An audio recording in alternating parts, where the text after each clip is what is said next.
Praise the Lord. நல்லொரு நாளை ஆண்டவர் கொடுத்தக்காக நாம் ஸ்தோத்திரம் செய்வோம். இந்த கால நேரத்தில் ஆவியானவர் நம்மோடு பேசுகிற வேத பகுதி சங்கீதம் 3:4 Psalms 3:4. நான் கர்த்தரை நோக்கி சத்தமிட்டு கூப்பிட்டேன், அவர் தமது பரிசுத்த பர்வதத்திலிருந்து எனக்கு பதில் அருளினார். ஆமென், ஹல்லேலூயா.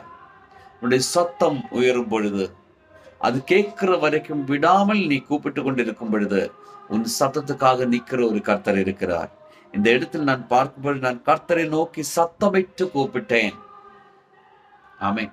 உன் பக்கத்தில் யார் இருக்கிறது நீ பார்க்காதே. உன்னுடைய பிரச்சனை அதிகமா இருக்கிறது, நீ சத்தமிட்டு கூப்பிட வேண்டும். ஆமென்.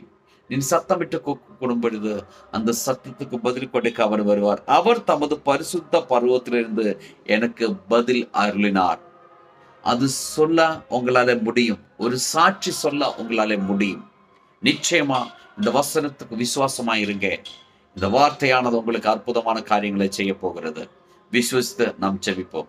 நல்ல ஆண்டவரே, நன்றி செலுத்துகிறோம். இந்த கால நேரத்தில் என்ன கேட்கிற ஒவ்வொரு பிள்ளைகளையும் இந்த வசனத்தின்படி பிதா குமார பரிசுத்தாவின் நாமத்தில் ஆசீர்வதித்து ஜெபிக்கிறோம். இயேசுவின் நாமத்தில் பிதாவே, ஆமென்.